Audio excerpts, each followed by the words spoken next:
तस्वीरें आपको पानीपत के जिला सचिवालय की दिखा रहे हैं, जहां पर पटवारियों में रोष देखने को मिल रहा है। आप देख सकते हैं सभी पटवारी गुस्साए हुए हैं। दरअसल हरियाणा सरकार के द्वारा पटवारियों की वैकेंसी निकाली गई थी, जिसमें नए पटवारियों की भर्ती की गई थी। इसके बाद पटवारियों की ज्वाइनिंग के बाद जो है उन्हें करीब 3 महीने से लगातार ट्रेनिंग दी जा रही है, लेकिन उनको अभी तक तनख्वाह नहीं मिली है, जिसको लेकर अब पटवारियों में रोष देखने को मिल रहा है। तस्वीरें आप देख सकते हैं, ज्ञापन लेकर वो यहाँ पर पहुंचे हैं। तो ऐसे में उन्होंने क्या कुछ बताया वो आपको सुनवाते हैं। नए पटवारी भर्ती हुए थे हरियाणा सरकार में। सीएम साहब ने ये घोषणा करी थी कि सभी पटवारियों की सर्विस काउंट होएगी और पूरी सैलरी दी जाएगी। हमको 3 महीने हो गए हैं, हमारी ट्रेनिंग चल रही है, लेकिन अभी तक कोई सैलरी प्राप्त नहीं हुई, जिसकी वजह से बहुत परेशान हो रहे हैं। सरकार से ये गुजारिश है डीसी साहब के माध्यम से कि हमारी बात सामने रखी जाए और हमको हमारी सैलरी प्रदान की जाए। तकरीबन कितनी नई ज्वाइनिंग हुई? तकरीबन पूरे हरियाणा में सर 2602 की थी और पानीपत डिस्ट्रिक्ट में 138 के करीब बच्चे हैं जो ट्रेनिंग चल रही है, ट्रेनिंग कर रहे हैं। चल रही है आपकी ट्रेनिंग हमारी शिवा बनाया गया ट्रेनिंग स्कूल, वहाँ पे चल रही है जी। तो अभी तक कितने बंदों की है यहाँ से सैलरी रुपी?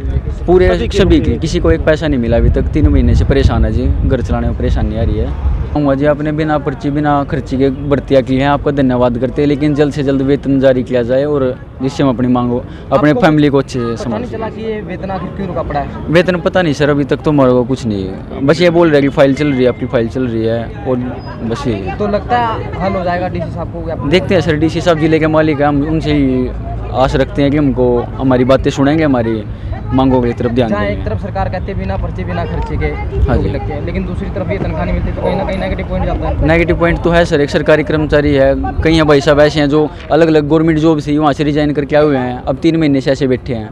तो ऐसे में पटवारी ने बताया कि जहां एक तरफ सरकार बिना खर्ची बिना पर्ची के सरकारी नौकरियां लगवा रही है, वहीं दूसरी ओर इस प्रकार से वेतन न देने को लेकर ऐसे तो कोई भी व्यक्ति सरकारी नौकरी नहीं करेगा।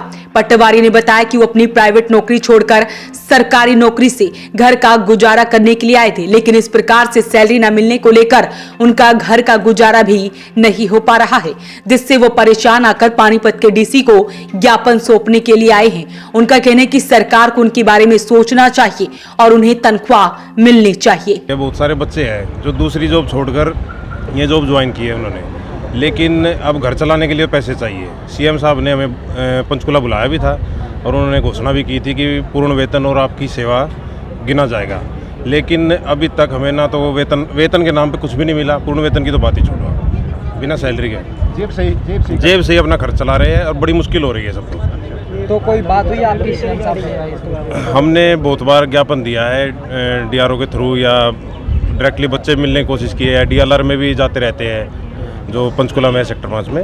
सीएम हाउस पे अपनी एप्लीकेशन ज्ञापन देने आया। हम डीसी साहब को ज्ञापन सौंपेंगे और उनसे यही मांग करेंगे हमारी आवाज़ ऊपर उठाए। हमने सीएम हाउस में भी अपनी बात रखी थी, वहाँ पे सीएम के जो पर्सनल सेक्रेटरी थे उन्होंने भी बात सुनी थी और उन्होंने बोला भी था कि मतलब सैलरी तो बहुत ज़रूरी है एक सरकारी कर्मचारी के लिए अपना घर चलाने के लिए। तो उन्होंने हमें आश्वासन दिया था कि आपको सैलरी मिलेगी, बट अभी तक उसको 3 महीने हो गए, अभी तक कोई सैलरी प्राप्त नहीं हुई सर हमें। जो नए बच्चे हैं वो प्राइवेट जॉब छोड़ के सरकारी में घुसते हैं, उसके बावजूद भी ये सैलरी नहीं मिलती, तो हाँ जी, इससे बहुत ही ज़्यादा नेगेटिव इफेक्ट पड़ रहा है इस पर सरकार पर भी और हमारे लिए भी, मतलब काफ़ी दिक्कत परेशानियों का सामना करना पड़ रहा है हमें भी इस चीज़ का। आपने कभी जाके ऐसे बात करी ऊपर सीएम से या किसी से? नहीं सर, हम सीएम हाउस में 2 बार गए हैं, तो दोनों बार मतलब ओएसडी सर से और सीएम के पर्सनल सेक्रेटरी सर से मिले थे। उन्होंने बोला था कि आपको मतलब ये दी जाएगी आपकी सैलरी, आप इसको मतलब टेंशन ना लीजिए किसी बात की। उन्होंने कहा तो जल्दी इस पर कार्रवाई होगी, बट सर अभी तक 3 महीने 5 महीने हो गया, सिर्फ आश्वासन नहीं मिला है सर। तो आज ज्ञापन किसको देने आए? आज हम डीसी साहब से मिलने आए, पानीपत डीसी साहब से मिलने आए हैं, उनसे मिलकर अपनी मांग रखेंगे कि इस पर जल्दी कार्रवाई हो। तो ऐसे में हरियाणा सरकार के खिलाफ पटवारियों का गुस्सा फूट पड़ा है। उनका कहना है कि हरियाणा सरकार ने नौकरियां तो दे दी, लेकिन उनकी सैलरी उन्हें नहीं मिल पा रही है, जिसकी वजह से घर का गुजारा करना मुश्किल हो गया है। तो ऐसे में आज पानीपत के जिला सचिवालय में सभी पटवारी डीसी को ज्ञापन सौंपने के लिए पहुंचे हैं। उनका कहना है कि सरकार जल्द से जल्द उनकी सैलरी उनके खाते में डलवाए। तो ऐसे में अपील रहेगी, इस वीडियो को आप शेयर जरूर करें। वॉइस ऑफ पानीपत के लिए सुरेश शर्मा के साथ कुलवंत सिंह की रिपोर्ट।